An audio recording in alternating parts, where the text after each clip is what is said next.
নমস্কার, কেমন আছেন সবাই? মধুমিতার আবারও একটা ব্লগে আপনাদের জানাই অনেক অনেক স্বাগত। আপনারা যে যেখান থেকে আজকের আমার এই ব্লগটা দেখছেন, আশা করব সবাই ভালো আছেন, সুস্থ আছেন এবং স্বাভাবিক আছেন। আমিও আমার পরিবার ঠাকুরের আশীর্বাদে সবাই বেশ ভালো আছি। আজকে হচ্ছে মঙ্গলবার আর এখন বাজে সকাল 7টা। আজকে এখন থেকে আমি আপনাদেরকে সাথে নিয়ে আমার আজকের এই দিনটা শুরু করে দেব। আশা করব অন্যান্য দিনের মতো আজকের এই দিনটাও আপনাদের ভালো লাগবে। সকালবেলা ঘুম থেকে ওঠার পরে কাজকর্মগুলো ঝটপট করে শেষ করে নিয়েছি আর এরপর চলে এসেছি রান্নাঘরে। রান্নাঘরটাকে আজকে একটু পরিষ্কার করে নেব, কারণ গতকালকে রাত্রে অনেকটা বেলা হয়ে গেছিলো, মানে অনেকটা রাত হয়ে গেছিলো রান্না করে যেতে, তো তারপরে আর রান্নাঘরটাকে ঠিকমতো পরিষ্কার করে রেখে যেতে পারিনি। সকালে উঠে ওই জন্য রান্নাঘরটাকে আগে একটু গুছিয়ে নিলাম, কারণ রান্না করার আগে যদি একটু গুছিয়ে না রাখি তো তাহলে ছোট্ট রান্নাঘর, তাহলে রান্না করার সময় ভীষণই অসুবিধে হয়। সেই জন্য সবসময় রান্না করার আগে রান্নাঘরটাকে একটু গুছিয়ে রাখার চেষ্টা করি আর গ্যাস ওভেনটাকেও ভালো করে মুছে নিই। আর এদিকে গতকালকে কিছু জামা কাপড় শুকিয়ে তুলে এনেছিলাম, তো সেগুলোকে আর ভাঁজ করে রাখা হয়নি আজকেই, সেই জন্য এগুলোকে গুছিয়ে রাখছি। কারণ জামা কাপড়গুলো তো প্রত্যেক দিন প্রচুর পরিমাণে কাচতে হয়, তার উপরে যদি এইভাবে গুছিয়ে না রাখা হয় তাহলে কিন্তু অনেকটা জামা কাপড় ছড়িয়ে ছিটিয়ে থাকবে আর দেখতে মোটেও ভালো লাগবে না। সেই জন্য সকালে একটু জামা কাপড়গুলোকে গুছিয়ে রাখছি। আসলে কাজকর্মগুলো করতে তেমন অসুবিধে হয় না কিংবা কষ্টও হয় না, কাজ করতে বেশ ভালোই লাগে, কিন্তু কিছু কিছু সময় এমন পরিস্থিতি তৈরি হয়, তো সেই পরিস্থিতির মধ্যে মানে নিজের মনের ইচ্ছে শক্তি কিংবা একটা যে কাজের প্রতি আগ্রহ ভালোবাসা সেগুলো থাকে না, তো তখন কিন্তু ভীষণই কাজ করতে অসুবিধে হয়। এদিকে কাজকর্মগুলো টুকটাক শেষ করে নিয়েছি, তারপরে স্নান টান করে চলে এসেছি ছাদে। জামা কাপড়গুলো রোদে আগে শুকিয়ে দেব, কারণ হাওয়া প্রচণ্ড দিচ্ছে আর এদিকে গরমও আছে। তাড়াতাড়ি করে জামা কাপড়গুলো শুকোতে দিয়ে দিই, তাহলে অল্প রোদে আর এই হাওয়াতে জামা কাপড়গুলো সুন্দর শুকিয়ে যাবে। না হলে ওই দুপুরের দিকে প্রচণ্ড রোদে কি হয়, জামা কাপড়গুলো তো শুকিয়েও যায় কিন্তু তার উপরে জামা কাপড়গুলো রং উঠে যাওয়ার একটা সম্ভাবনা থাকে। তাই হালকা রোদে জামা কাপড়গুলো শুকিয়ে গেলে কিন্তু বেশ ভালো হয়। আর এই যে এত পরিমাণে গরম লাগছে, তো চোখ মুখে ঘাম এসে পড়ছে, তো সেগুলোকে একটু মুছে নিচ্ছি।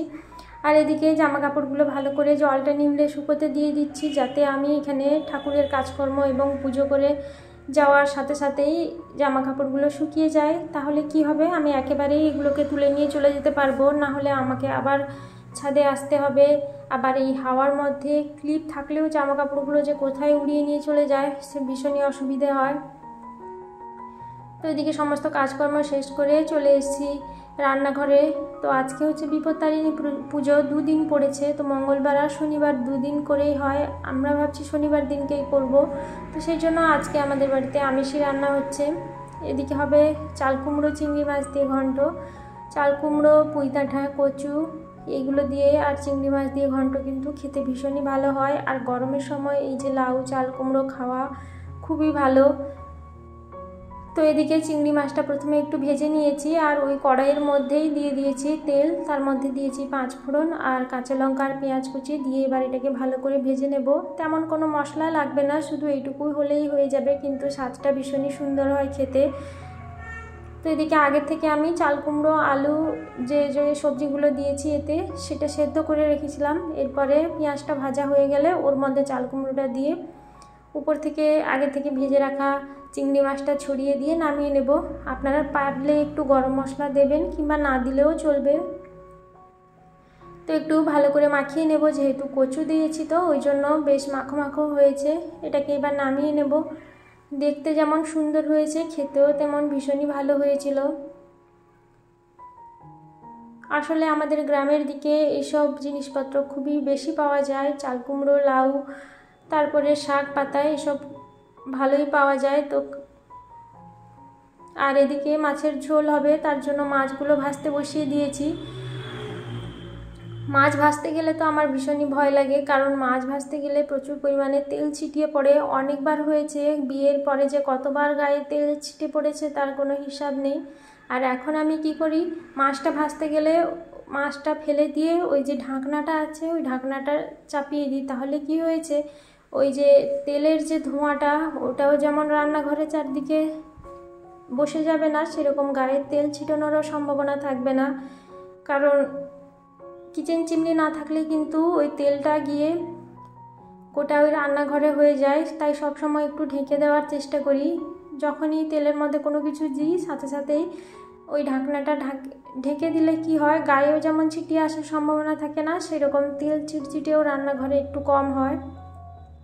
আর এদিকে তেলের মধ্যে একটু জিরে ফোড়ন দিয়ে পেঁয়াজ আদা রসুন একটু মিক্সিতে গ্রাইন্ড করে নিয়েছিলাম, তো সেটাকে দিয়ে দেবো। তার মধ্যে রেগুলার যে মশলাগুলো, জিরে গুঁড়ো, ধনে গুঁড়ো, গরম মশলা গুঁড়ো, লঙ্কা, হলুদ গুঁড়ো, এগুলো দিয়ে একটু জল দিয়ে ভালো করে একটু কষিয়ে নেব। যেহেতু আমি এখানে আলু দিইনি, সেই জন্য মাছগুলোকে দিয়ে তারপরে এবার জল দিয়ে দেব।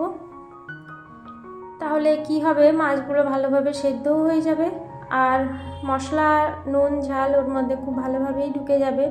তো এই যে একটু পাতলা করেই ঝোলটা বানাবো, কারণ ছেলে আমার আবার ওই গাঢ় ঝোল খেতে একেবারেই পছন্দ করে না। একটু পাতলা পাতলা ঝোল হলেও ও ভীষণই পছন্দ করে। আর গরমের মধ্যে একটু পাতলা ঝোল খাওয়াও খুবই ভালো। এদিকে রান্না টান্না হয়ে গেছে, রান্নাঘরটাকে এবার আমি একটু পরিষ্কার করে নিচ্ছি। কারণ প্রত্যেক দিন কিংবা একদিন ছাড়া ছাড়া এইভাবেই যদি পরিষ্কার করে নিই তাহলে কি হয়, একসঙ্গে অনেকটা কাজের চাপও থাকে না, আবার এই কাজের পিছনে অনেকটা সময়ও দিতে হয় না।